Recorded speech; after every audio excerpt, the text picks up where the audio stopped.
So I was in this podcast with Tanmay Bhatt and Varun, and they had asked me this question about how I got a job at Shopify, and I was telling them about that. Actually started with a cold email. When I joined Shopify, it was just turning to be a unicorn. It was the valuation of the company had just touched $1 billion. When I quit Shopify, Shopify's valuation was $200 billion. What do you think sets the Indian youngster apart?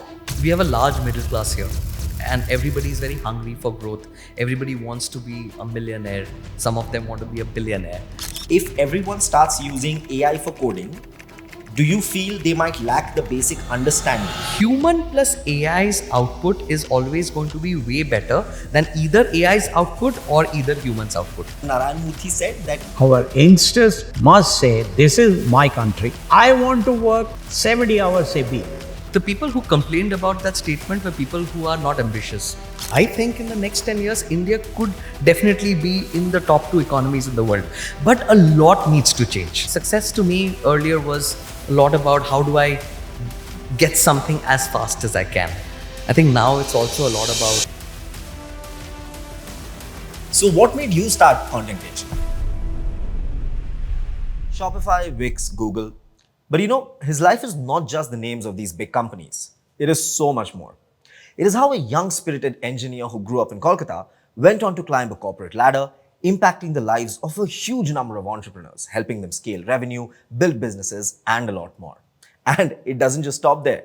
He's a happy family man, soon to be a father, and has a solid global outlook. Thinks about the India story and how AI will help developers better their productivity. Hello and welcome to the first episode of The Hot Seat, where I am honored to speak to Vargab Bakshi, Vice President and Country Head of Wix.com, where he's helping Indian entrepreneurs go online, sell online, and build online, but with a very humane story. Watch the full podcast for this one very, very important message he has for all the budding entrepreneurs right at the end. So, brace yourselves and let's start.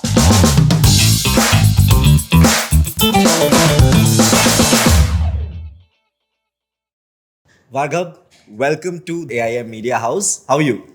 I'm doing good. Thank you, Korak, for having me here. It's absolutely our delight, and it's our delight to start off the series with you. Trust me. Both of us were born in Calcutta, West Bengal. Right. Which was back then Calcutta. Right. Yes. So tell us a little about your early years, your childhood. What was that like? I was born in Calcutta. I spent the first 6 years of my life there. But after that, I was in Hyderabad for about 17 years. So I did my entire schooling in Hyderabad. I've also done my engineering in Pune. But of course, like my heart lies in Calcutta. Most of my family lives there. I relate a lot to the city, its culture.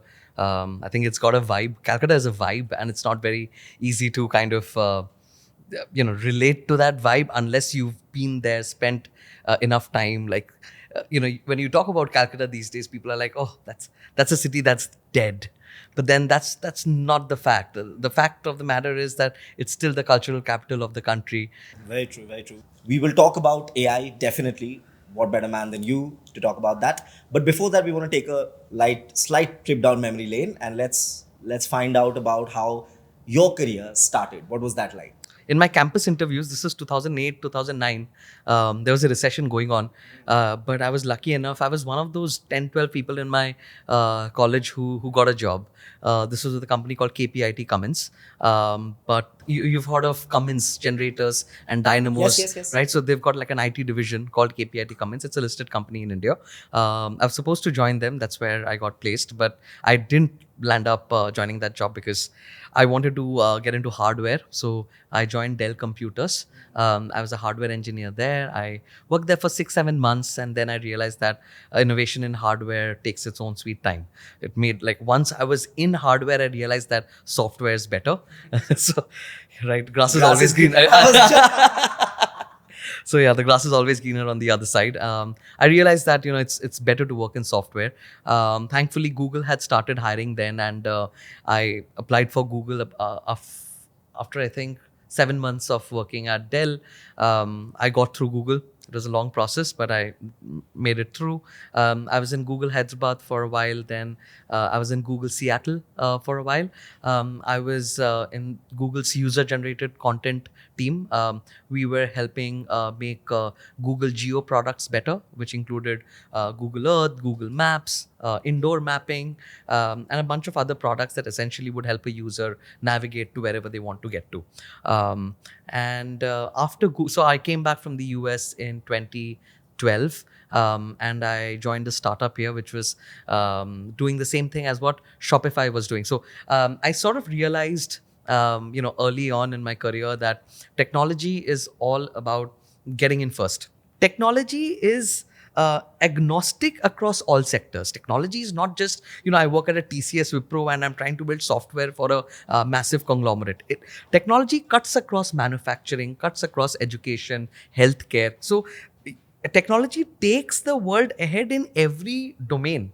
When e-commerce was getting into the country, I sort of realized it's best if I get out of Google, which was a very comfortable job, to get into e-commerce, which was a relatively new field in India back in 2012, 2013.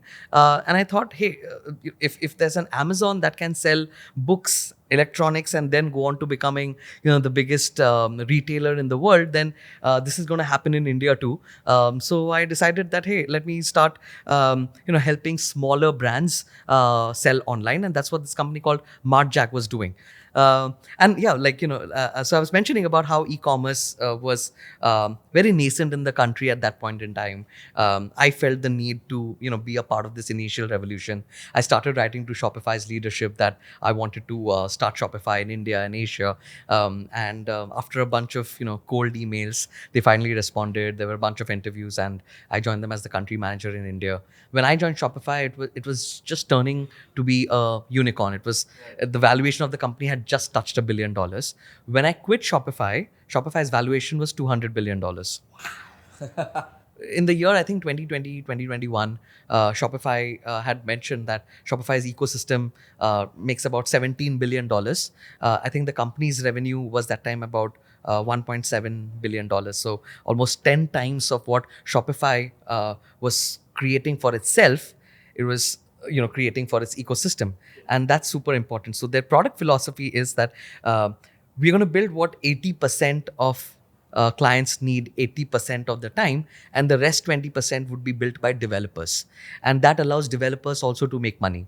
I think that's a super important product philosophy, even for startups today who are building in the tech space, that if your core product addresses the problems of 80% of your customers, there will always be other companies that would build on top of your platform to serve the other nuanced and customized needs of bigger customers. So I think that's a philosophy that needs to be accepted more in India's tech ecosystem. I think there's not enough Indian companies which is capitalizing on the developer opportunity in India.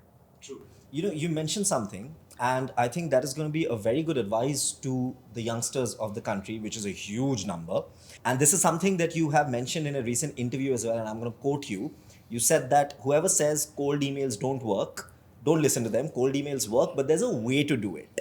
So if you could just elaborate on that a little. Right. So I was in this podcast with Tanmay Bhatt and Varun, and they had asked me this question about how I got a job at Shopify, and I was telling them about that. Actually started with a cold email. So what I meant is that if you're writing to Mr. X and you have identified that this is what is keeping Mr. X up at night, this is the biggest problem statement for Mr. X, and you have a plan to solve that problem statement, that's the subject line and that's the body of your email.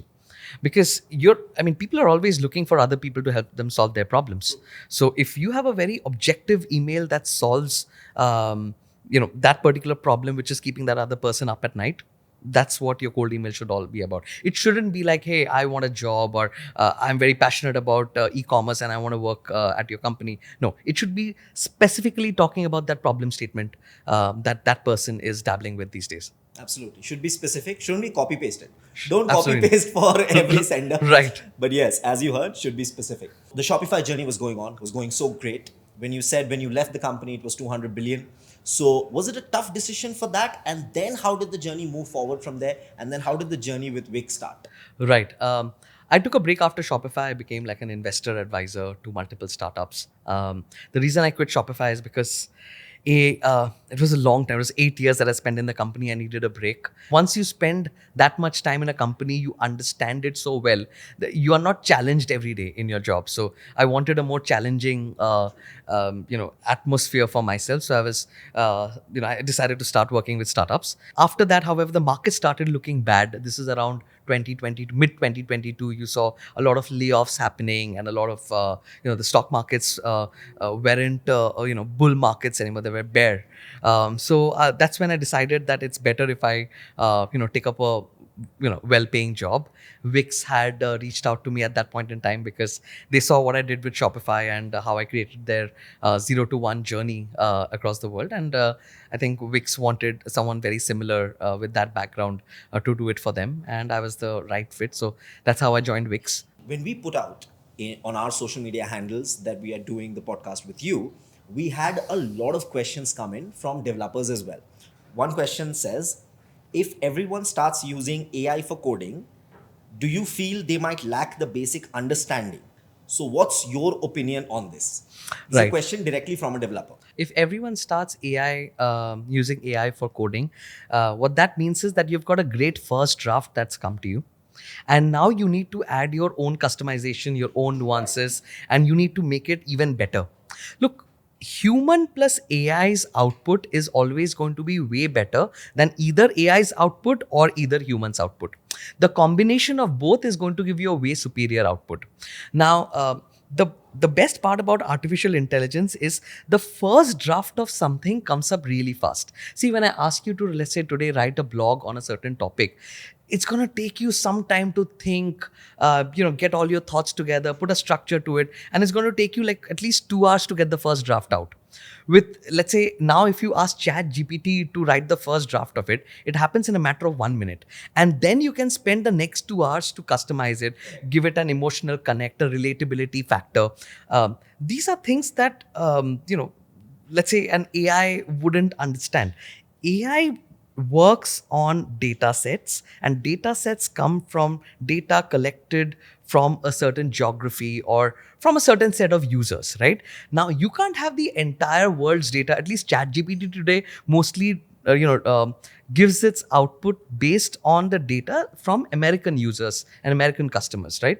We do not have large language models that understands, let's say, Indian users or let's say emerging markets users. So it's super important to have your own touch and customize it in a way that impacts audiences and your viewers better, because data sets will tell you what millions of people want.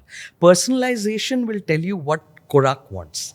And that's what is important. That's why the human element is super important when you're working with AI. I'll take one more question, which have come from one of the developers. Name is Ashok Jigar. Says, we feel like we are in the midst of making more prompt engineers than software engineers. Any thoughts on this? I think prompt engineering is one of the new jobs that's come up, which is really cool. You need to give a set of instructions to the machine to ensure that the right outcome comes out. And more often than not, people are not able to figure out what are the right prompts to give. Like, unless you're not able to give the right prompts, you'll never get the right output. So prompt engineering is a very cool new job. Like, people keep talking about AI taking away jobs. AI is also creating jobs. Prompt engineering as a job didn't exist some time back. Now it does. The better prompt engineer you are, the more smarter worker you will become. So that's my opinion on that one. You've been part of such significant companies, starting from Google, Shopify, now Wix, and you have legit seen the country grow, India grow in huge ways. What do you think has caused this shift in the Indian paradigm? I think we are inherently a very versatile and adaptable nation. We were once a colony. We then went on to become a country with a lot of aspirations. Now we are being considered as one of the biggest superpowers in the world. And that has happened because Indians are resilient by nature. We are adaptable. We know how to solve problems creatively. Like you and I, when we were growing up, it was very common for the electricity to just go, and suddenly you have to study, under the candlelight. There used to be that huge little box, Kerosene lamp, kerosene lamp. right? So I don't think someone who was growing up in the US or in any other developed country where we're going through such kind of circumstances. So we have always found our way to be resilient, to be adaptable, to figure out what needs to be done. This word jugaad, I right? was just thinking about this. There's Right? this phrase, India में जुगाड़ तो सब करते हैं, बनता ही है. Absolutely. So this frugal innovation concept is not seen, in countries that have never faced adverse situations the way, let's say, India has or China has, in also many ways. We are getting to that place where technology is going to be the means to achieve anything that we want to. And one of the reasons your podcast is going to be is going to be watched by a lot more people is because everybody recognizes that technology is a very critical part of their lives today. It's no more something that they need to stay away from. We're talking about growth, we're talking about doing. That is something that Indian talent, Indian youngsters have been known to be very good at across decades. What do you think sets that Indian talented youngster apart? We have a large middle class here, and everybody is very hungry for growth. Everybody wants to be a millionaire. Some of them want to be a billionaire. People have tasted success through their through maybe they've seen their neighbors become successful, or they've seen someone in their family become successful, and they aspire to be successful as well. I think hard work is something that comes quite naturally to driven people. And that always doesn't happen in, let's say if you go to a European country, you will see that people love the fact that there are 4-day work weeks, or people, they do these 9 to 5 jobs. The job ends at 5 p.m. and people are packing their bags and leaving. Like here in India, if you start leaving your office at 5 p.m., people would be like, is he really interested in his job? And there's a question that comes, Acha, half day le rahe ho? Right. I'm not saying that people should strive to work 14 hours a day. In fact, Toby, Shopify CEO, once said that it's only possible to do 4 to 5 hours of extreme productive work in one given day, right? But if you're spending, let's say, 8 hours in the office, you need to make sure that you're making every minute count. That always doesn't happen. If you keep going for like smoke breaks or tea breaks, and if you're just spending time in office for the sake of it and actually giving, let's say, 1 hour worth of output, that's not going to take you anywhere. A breaking news happened few months back, I think, where Narayan Murthy said that Indian youngsters should strive to work 70 hours a week. Got very radical, two kinds of reactions on social media. What is your reaction on it? I think it's a very individual take, to be very honest. Look, the people who complained about that statement were people who are not ambitious. I think for ambitious people, even 70 hours is less. We should be working 100 hours a week. I mean, at least that's my radical take on this. People who want to be something in life will go above and beyond to prove themselves and to take the country to new heights, to take their organization to new heights. People who don't want to and want to enjoy the finer things in life, want to have work-life balance, it's fair. But that is fair, right? That is fair on their part. If they want to be someone who spends equal amount of time, with their family, with their loved ones, and trying to, give more time to the little moments of happiness that they want to see in their family life, it's fair on their part. But to troll someone for saying that statement is not right, in my opinion, because he's talking as a thought leader who wants the country to be the number one country in the world. You have this thought process. Narayan Murthy said this. Bunch of other people have said this. Bhavish Agarwal, CEO of Ola, has said this. Would you say India is on that cusp right now, where if a certain section of the working class get that mindset, India can become the next superpower? I think in the next 10 years, India could definitely be in the top 2 economies in the world. But a lot needs to change. I think our thinking needs to change. Our culture needs to change. Our, strive to become better, more skillful versions of ourselves. I think that is imperative to the success of this country. Your own journey has been such a successful one. You've seen journeys of other successes massively. Has the definition of success changed for you? Say when the career was just starting off, when the initial jobs happened, when first Google happened, to now, has the definition of success changed? Yes. I think success to me earlier was about personal success. Now it's about the team's success. I think that's the big change that I've seen. Also, success to me earlier was a lot about how do I get something as fast as I can. I think now it's also a lot about understanding that it's a marathon, not a sprint. It's not a 2020. It's a test match, right? Careers are not built overnight. Careers are built over decades. Um, you need to learn. You need to, like, you will learn. You will fall. You will grow again. I think every time you fall and get back up again, there's a new level of confidence, that comes into you, and there's a new amount of strength that comes into you, and you lose that fear that you always had, that if you fall you may not be able to get up back again. I think success continues to, at least I continue to redefine success every few years. Like, this one mentor of mine once told me that 20 to 30 is learn, 30 to 40 is earn, and 40 to 50 is give back. Wow. So yeah, I think that made a lot of sense to me, and I continue to strive following that model. Now, I want to talk about one more thing that is also the absolute present and the future, and maybe long term future: content creation, that you have also stepped your foot into. So, what made you start content creation? I think one of the things that I realized is the next 10 years is going to be a lot about personal branding. Personal branding through social media has changed the way influence works, profiling works, recruitment works, leadership works. It's no more about resumes. It's no more about blogging. It's about trying to connect with people who actually think the way you do. And that's why, to me, content creation became an important step. Because if I were to find my followers, find my cult, then I need to talk things that I think or that I feel, or here's the way I view the world. And I'm sure that a couple 100,000 people would then start resonating with me, that hey, here's how we think about the world too, and that's how you build a community. I think that's something that inspired me. So I think it's been 3 months now that I've started my content creation journey, and it's not just me alone. I've got a bunch of friends with me as well, who's working behind the channel.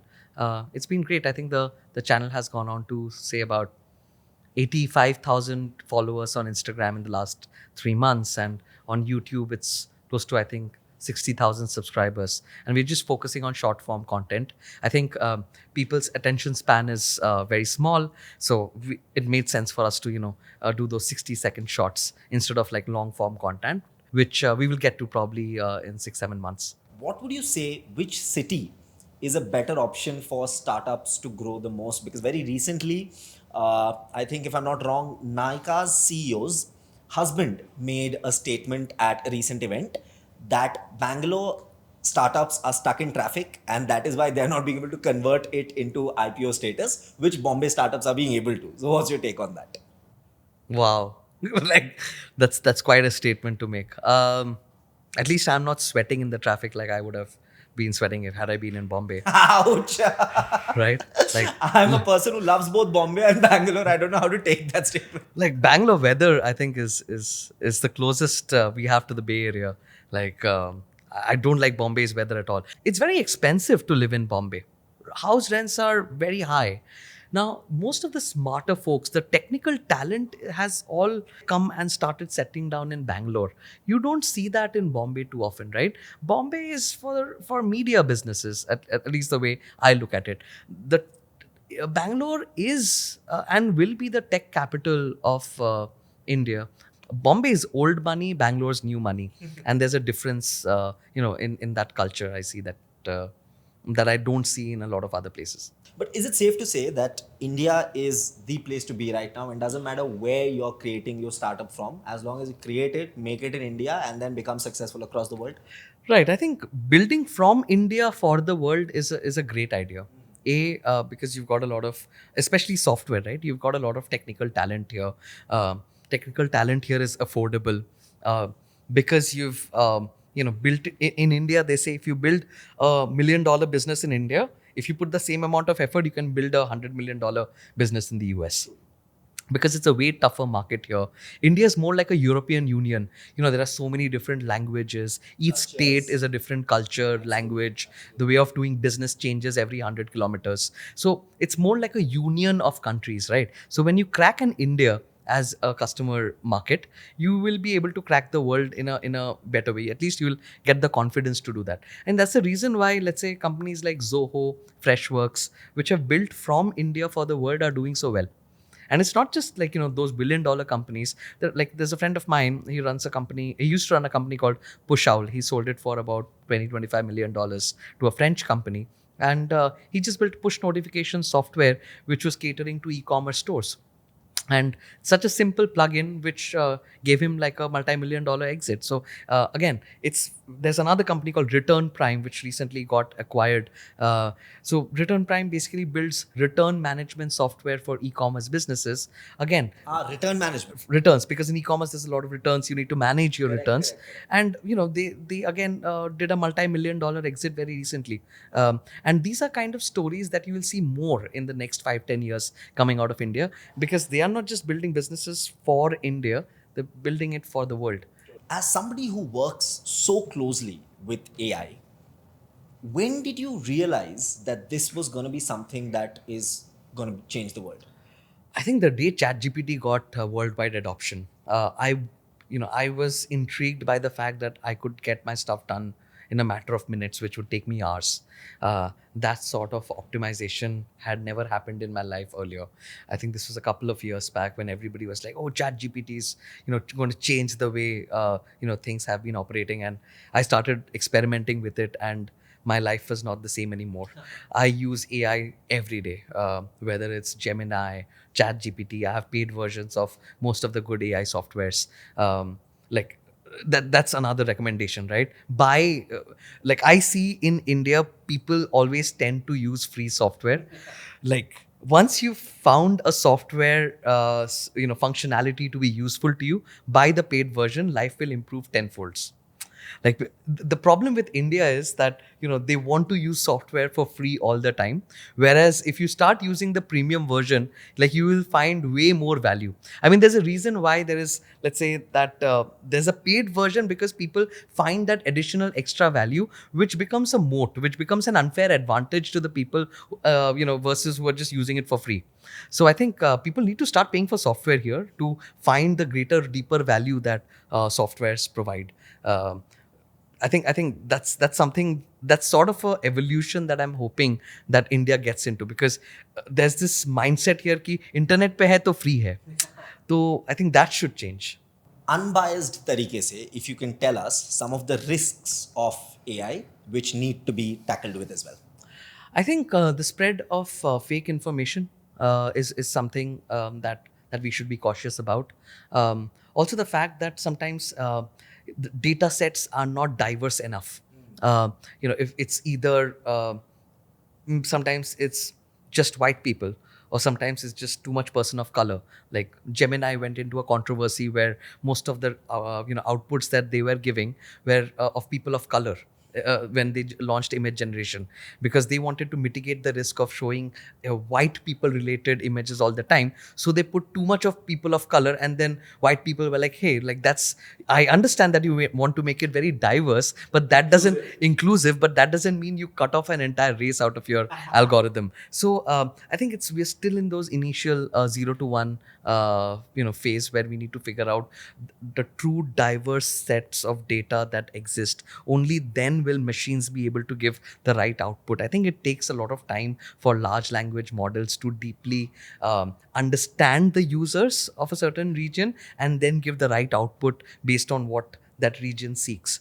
This is something that even the government of India has tried to work on, has mentioned as well. Even Prime Minister Narendra Modi has multiple times said usage of data, usage of AI in a responsible manner, in a correct manner.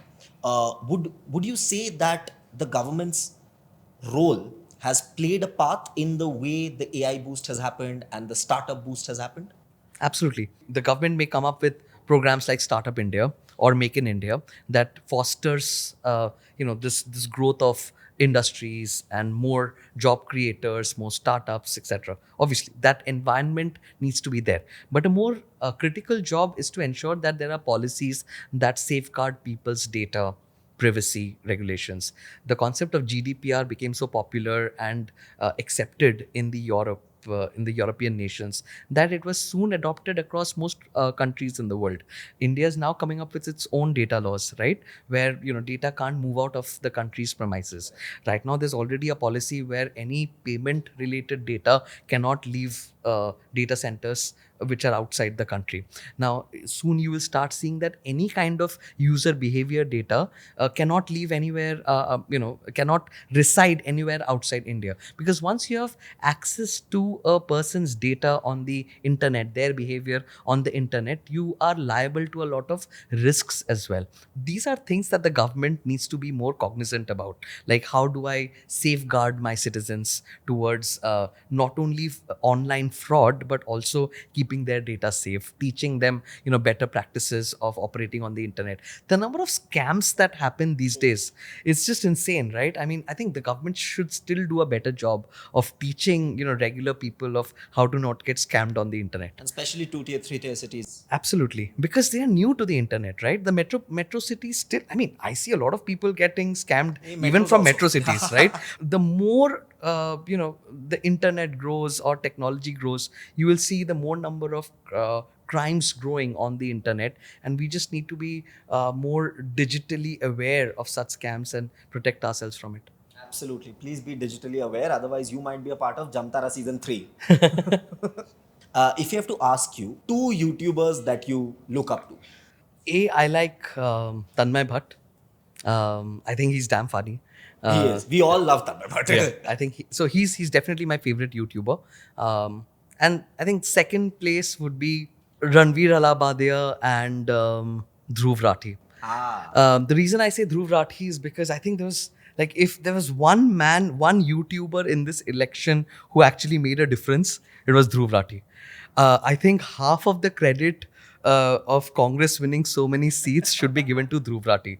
Like, the youth were actually, looking at his videos and getting influenced about right-wing politics that was happening in our country. So hats off to that man, to about the revolution that he brought on, that YouTube could actually make a difference in the democratic process of our country. It's phenomenal. So kudos to him. Ranveer Alabadia, because I really like the way he moves from one topic to the other when he's doing a podcast. I know him personally as well. He's a very cool guy. Tanmay, because I think he's definitely very funny, and he's an inspiration to all of us, right? Look at his weight loss journey. Like, just yesterday or day before, I saw that he put out a post on his Instagram that it was the first time in the last 10-12 years that his weight was in 2 digits. Oh, wow. Right, and he's lost, I think, over 140 kilos of the last 10-12 years, and I think he's an absolute stud. I've interviewed him once or twice. I've met him a bunch of times as well. He's a very cool guy. I think he's the new age Prahlad Kakkar. He's the biggest ad guru of our country right now. So, if you could grant developers one wish that can instantly solve their website building problems, what would that one wish be? One wish, I think already the answer is ready, which is Wix. Right. What would the other be? I think if somebody is able to think and that gets reproduced on the system, like that would be marvelous, right? I mean, without me trying to articulate all my thoughts and then put prompts to get a certain output, if I'm able to fast forward the process, that okay, I'm able to just think and I'm then able to get the output, I think that'll be cool. We are in initial days of Neuralink, where you try and put a chip in the brain of an animal, and then you are able to understand that an animal is thinking in a certain way. I don't know if you've seen this particular video. They put a chip in a chimpanzee's head, and then they see him play video games. This is a Neuralink experiment that's happening.